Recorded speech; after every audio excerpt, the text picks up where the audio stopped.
संसद बैठकमा मचियो खैरामैला। अर्थमन्त्री जनार्दन शर्माको बोली सुन्नै चाहेनन् एमालेका सांसद। प्रधानमन्त्री देउबासँग मागे जवाब। जिल्ला समन्वय समितिको प्रमुख र उपप्रमुखमा नेकपा एमालेका उम्मेद्वार निर्वाचित। प्रचण्डलाई भेट्न भारतीय राजदूत खुमलटारमा।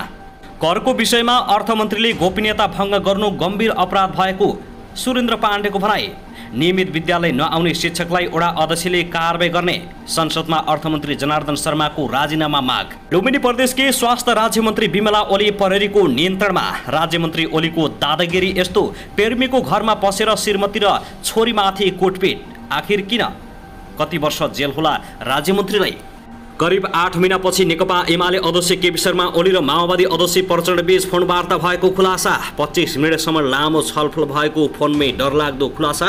आखिर के भयो त? वाम एकताको छलफल भएको आशंका। एकीकृत समाजवादीबाट बेदुराम भुषाल, झलनाथ खनाल सहितका नेताहरूले गरे यति ठुलो घोषणा। वाम एकता आजको आवश्यकता। नेकपा एमालेसँग सहकार्य गर्नुको कुनै विकल्प छैन। माधव कुमार नेपाल पनि उही खालको मान्छे भन्दै आक्रोश। भोलिदेखि साताको 2 दिन बिदा हट्ने। सरकारी कार्यालयको समय हेरफेर। सवारी लाइसेन्सको वर्ग थप गर्ने खुल्यो आवेदन। बौद्धमा 24 वर्षीय युवतीमाथि जबरजस्ती बलात्कार। एयरपोर्टबाट 24 किलो कोकिन बरामद। भिनाजुको परिवारले लागेर गर्यो सालोको हत्या। यस्तो छ भित्री कारण। नेपालमा 5000 अमेरिकी सेना गुप्त रूपमा बसेको नेकपा एमाले सांसद बानियाको दाबी। के साँच्चै नेपालमा अमेरिकी सेना लुकेर बसेको छ? यसबारे जानकारी। अर्थमन्त्रीको विषयमा छानबिन गर्न महेश बस्नेतको माग। गण्डकीको नीति तथा कार्यक्रम बहुमतले पारित। एमसीसी कार्यालय अगाडि विप्लवका माओवादीको प्रदर्शन। संसदमा रासायनिक मलको विषयमा छलफल। सत्ता पक्षकै सांसदद्वारा सरकारको आलोचना। तारमा कपडा सुकाउँदा करेन्ट लागेर एकजनाको ज्यान गयो। अबु खैरेनी मुगलिक खण्ड अब राति पनि यातायात सञ्चालन हुने। 52 लाखको अवैध सामान बरामद। अनुमति एकातिर, उत्खनन अर्कोतिर। सिँचाइ कुलोको मुहान नै बिगारियो। मिनी ट्रकको ठक्करबाट कोटेश्वरमा एक महिलाको ज्यान गयो। बाराको थलही पुलबाट मोटरसाइकल खस्दा 2 जनाको मृत्यु। परिवारै मिलेर पाहुनाको विवश रूपमा हत्या। स्काउट मार्फत साथै प्रदेशमा टास्क फोर्स गठन गर्नेछौँ। सुर्खेतमा 4 दिनदेखि पेट्रोलियम पदार्थको अभाव। आज विश्व रक्तदान दिवस। कसले दान गर्नुभयो रगत? यसबारे पनि जानकारी दिनुहोला। बौद्धमा 24 वर्षीय युवतीमाथि सामूहिक बलात्कार। होटल सञ्चालक सहित 4 जना पक्राउ। धादिङको थाङ्ग्रेमा ट्याक्सी दुर्घटना, 4 जना घाइते। बर्दिवासमा सवारी दुर्घटना, 1 जनाको मृत्यु। र एसी र कक्षा 12 को परीक्षा दिएर बसेका विद्यार्थीलाई निकै ठुलो खबर। रिजल्ट बारे आयो यस्तो खबर। नायक तथा पल्सा छुट्ने बारे पनि ठुलो खबर। पल्साकी बैरी भन्छन्, हामीले कुनै पनि मुद्दा लड्नको लागि पैसा उठाएका छैनौँ। यो अब हेर्नुहोस् पुरा समाचार।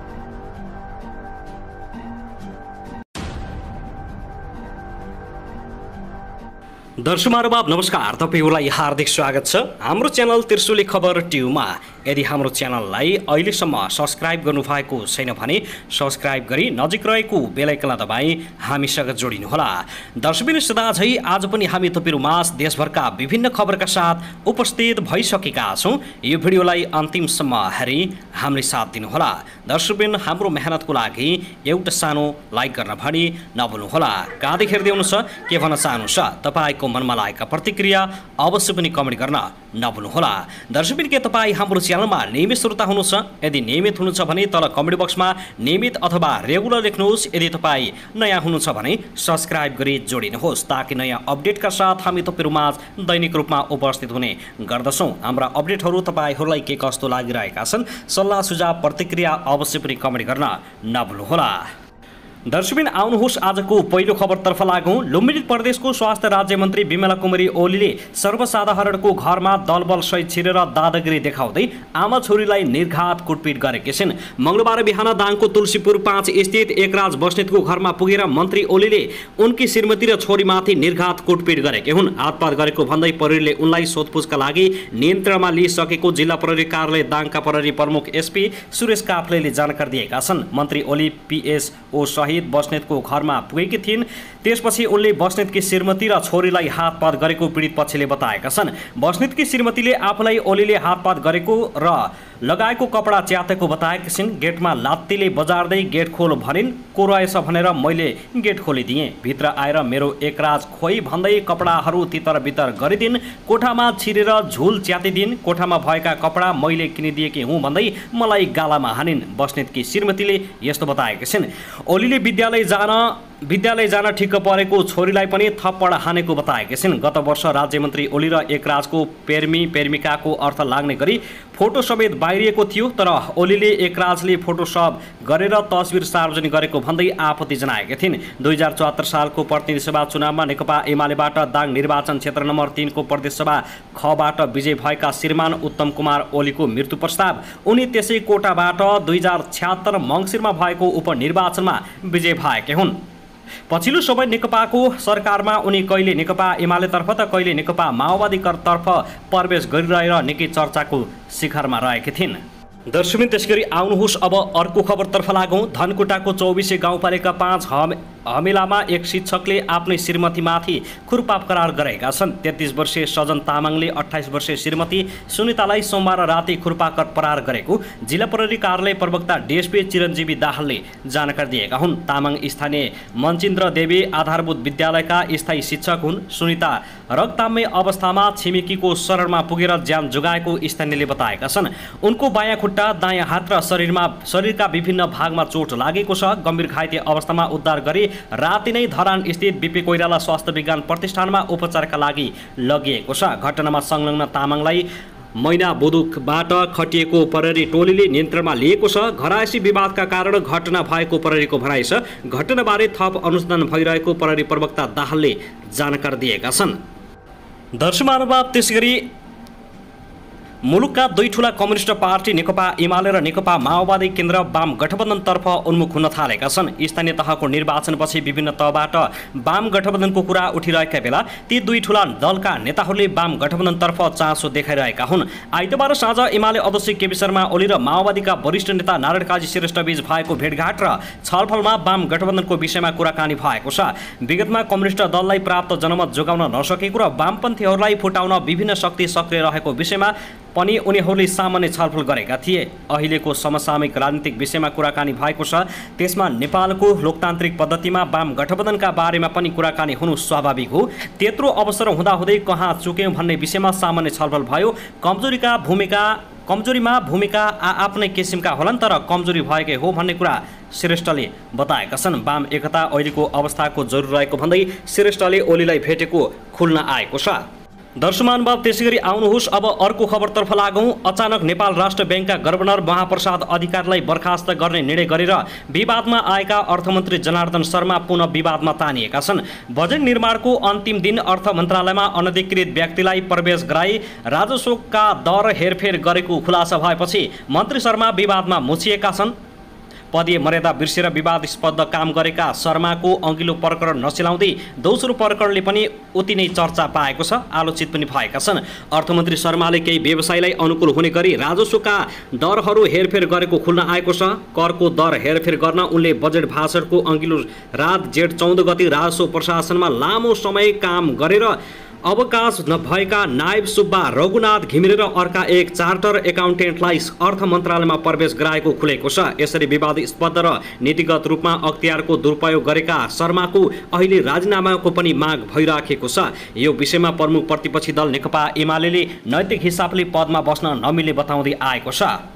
दर्शक त्यसैगरी आउनुहोस् अब अर्को खबरतर्फ लागौँ। राजधानीको बौद्धमा एक 24 वर्षीय युवतीमाथि सामूहिक बलात्कार भएको छ। बौद्ध स्थित लुङता गेस्ट हाउसमा आइतबार राति ती युवतीलाई 4 जना पुरुषले सामूहिक बलात्कार गरेका हुन्। जिल्ला प्रहरी परिसर काठमाडौँका प्रमुख एसएसपी सुदेव गिरीले घटनामा संलग्न 3 र होटल सञ्चालक समेत गरी 4 जनालाई प्रहरीले पक्राउ गरी अनुसन्धान अगाडि बढाएको जानकारी दिएका छन्। पक्राउ पर्नेमा काठमाडौँ घर भएका 24 वर्षीय रितेश तामाङ, सिन्धुपाल्चोकको मेलम्चिङ नगरपालिका 2 का 22 वर्षीय रिन्जेल शेर्पा र सर्लाही घर भएका 34 वर्षीय उत्तम लामा रहेका छन्। त्यस्तै लुङता गेस्ट हाउसका सञ्चालक सिन्धुपाल्चोक भोटेकोशी घर भएका 34 वर्षीय झ्याम्पा ढिल्ली शेर्पा उर्फ आग्निमालाई प्रहरीले पक्राउ गरेको छ। घटना भएको 16 घण्टाभित्र नै प्रहरीले घटनामा संलग्नहरूलाई पक्राउ गरी अनुसन्धान अगाडि बढाइसकेको छ। थप अनुसन्धान हुँदैछ। काठमाडौँ प्रहरी प्रमुख गिरीले जानकारी दिएका छन्। प्रहरीले आरोपीहरूमाथि जिल्ला अदालत काठमाडौँबाट 5 दिनको म्याद थप गरेर अनुसन्धान अगाडि बढाएको हो। प्रहरीले पीडित युवतीलाई गेस्ट हाउसबाट तत्काल उद्धार गरी थापाथली स्थित प्रसुति गृहमा स्वास्थ्य परीक्षण गराएको छ। त्यसैगरी आउनुहोस् अब अर्को खबरतर्फ लागौँ। काठमाडौँ महानगरपालिकाका मेयर बालेन्द्र शाहले बागमती प्रदेशले आयोजना गरेको कार्यक्रमप्रति कटाक्ष गरेका छन्। उनले कार्यक्रममा काठमाडौँ महानगरको आलोचना गरिएको सङ्केत गर्दै कटाक्ष गरेका हुन्। बागमती प्रदेशले आयोजना गरेको काठमाडौँ महानगरलाई गाली गर्ने कार्यक्रममा सहभागी भएर धेरै खुसी लाग्यो। उनले सामाजिक सञ्जाल मार्फत प्रतिक्रिया दिएका छन्। धन्यवाद। सोमबार र मङ्गलबार बागमती प्रदेश सरकारले प्रदेशभित्र रहेका सम्पूर्ण स्थानीय तहहरूमा प्रमुख र उपप्रमुखलाई स्थानीय सरकार सञ्चालन तथा स्थानीय विकास सम्बन्धी अभिमुखीकरण कार्यक्रम राखेको छ। हेटौडामा आयोजित सो कार्यक्रममा प्रमुख शाह र उपप्रमुख सुनिता डङ्गुल समेत सहभागी भएका थिए। उनले कार्यक्रममा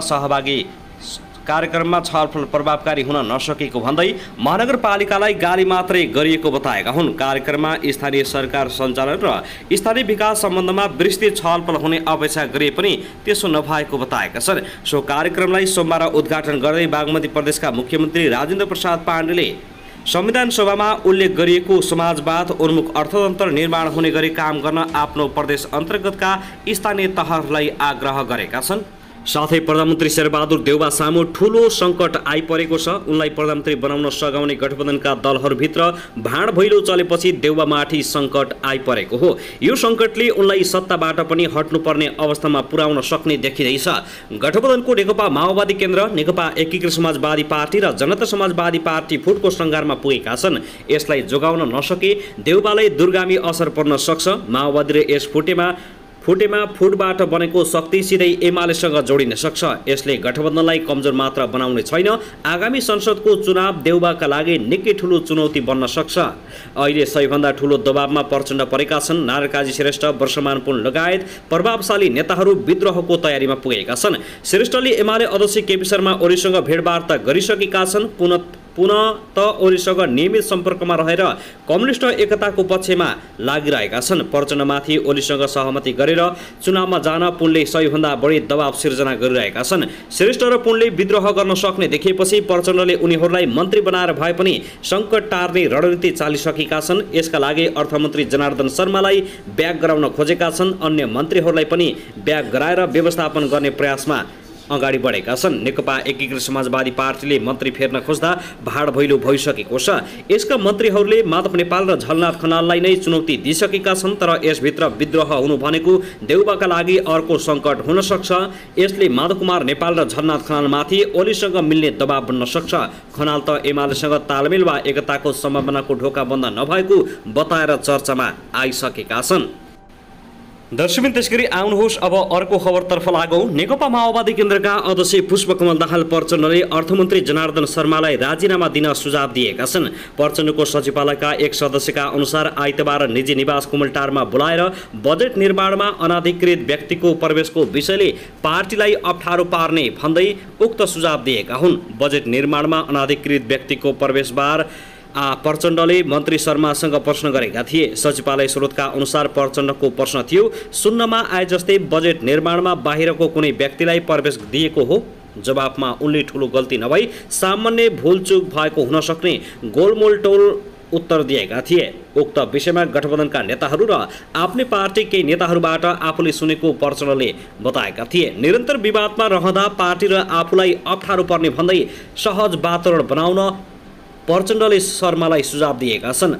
अस्ति गभर्नर बर्खास्त प्रकरणमा पनि गठबन्धन र पार्टीकै नेताहरूले निकै दबाब दिएका थिए। फेरि उस्तै विवादित काम भयो। मैले गठबन्धनमा जवाब दिनुपर्छ, पार्टीका नेताहरूको गुनासो पनि सम्बोधन गर्नुपर्छ, तपाईँले बाटो सहज बनाइदिनुपर्छ, प्रचण्डको भनाइ उद्धृत गर्दै स्रोतले भनेको छ। अर्थ मन्त्रालय अन्तर्गतको भन्सार विभागबाट 2075 फागुन 1 गते नायब सुब्बा पदबाट राजीनामा दिएका रघुनाथ घिमिरेलाई अर्थमन्त्री शर्माले बजेटमा संलग्न गराएको गुनासो प्रचण्ड कहाँ केही दिन अघि नै पुगेको थियो। माओवादी केन्द्रका अन्य नेता कहाँ समेत मन्त्रालयका कर्मचारीले उक्त सूचना पुर्याइदिएका थिए। दर्शक त्यसैगरी आउनुहोस् अब अर्को खबरतर्फ लागौं। नेकपा एमालेका सांसद मोहन बानियाले नेपालमा 5000 अमेरिकी सेना गुप्त रूपमा बसेको बताएका छन्। संसदको अन्तर्राष्ट्रिय सम्बन्ध समितिको बैठकमा बोल्दै सांसद बानियाले भने नेपालमा कति छन् अमेरिकी सेना थाहा छ? यहाँ 5000 अमेरिकी सेना गुप्त रूपमा बसेका छन्। यो सम्पूर्ण नेपालीहरूलाई झस्काउने खबर पनि हो। दर्शकबिन एमसीसी पास भएको करिब 4 महिना भएको छ। एमसीसी पास गरे लगतै 5000 भन्दा बढी अमेरिकी सेना नेपालमा भित्रिसकेको बताइएको छ। एमसीसीको विरोध गर्दै उनले 55 अर्बको लोभमा मुलुकलाई ध्वस्त पार्न खोजेको समेत बताएका छन्। त्यसका लागि चलखेल भइरहेको उनको दाबी छ। जमानादेखि हामी परराष्ट्र नीतिमा चुक्दै आएका छौँ। एमसीसी नेपालीहरूका लागि ठुलो घाँडो बन्दैछ। 55 अर्बको लोभमा मुलुकलाई ध्वस्त पार्दैछौँ। नेपालको नाम निशान मेटाउने जमर्को गर्दैछौँ। यो अत्यन्तै दुःखद र घिनलाग्दो काम पनि हो। उनले प्रधानमन्त्री देउबामाथि प्रश्न तिर्साएका छन्। प्रधानमन्त्री देउबाको केही दिनमै अब अमेरिका भ्रमण हुँदैछ। यो विषयमा पनि राजनीतिक दलहरूमा निकै ठुलो तरङ्ग र प्रश्नवाचक चिन्ह समेत खडा गरेको छ। माओवादी र एकीकृत समाजवादीले पनि र साथै एमाले पनि यसको जवाफ मागेको छ। किन जाँदैछन् प्रधानमन्त्री अमेरिका? त्यसैगरी आउनुहोस् अब अर्को खबरतर्फ लागौं। सशस्त्र प्रहरी बलले पूर्व पश्चिम राजमार्गबाट लाखौं मूल्य बराबरको अवैध सामान बरामद गरेको छ। जिल्लाको बर्दिवा 4 माई स्थान स्थित सशस्त्र प्रहरीको नेपाल नम्बर 2 छिन्नमस्ता बाहिनी मुख्यालयबाट खटेको गस्ती टोलीले 52,10,000 रुपियाँ बराबरको अवैध सामान सहित आइतबार एकजनालाई पक्राउ गरेको हो। सामान भारतीय सिमानाका भिट्टा मोडबाट 50 किलोमिटर उत्तरतर्फ बरामद भएको हो। ना 3 ख 4787 नम्बरको ट्रकमा राखेर पश्चिमतर्फ लैजाँदै गरेको गोडका तथा विद्युतीय सामान सहित काभ्रेपलाञ्चोक जिल्लाको भुम्लु गाउँपालिका 1 का एमबहादुर श्रेष्ठलाई पक्राउ गरेको बाहिनी मुख्यालयले जानकारी दिएको छ। पक्राउ परेका श्रेष्ठलाई बरामद भएको सामान र ट्रक सहित आवश्यक कारबाहीका लागि राजस्व अनुसन्धान कार्यालय पथ भुलैया 12 पठाइएको बाहिनी मुख्यालयले जानकारी दिएको हो।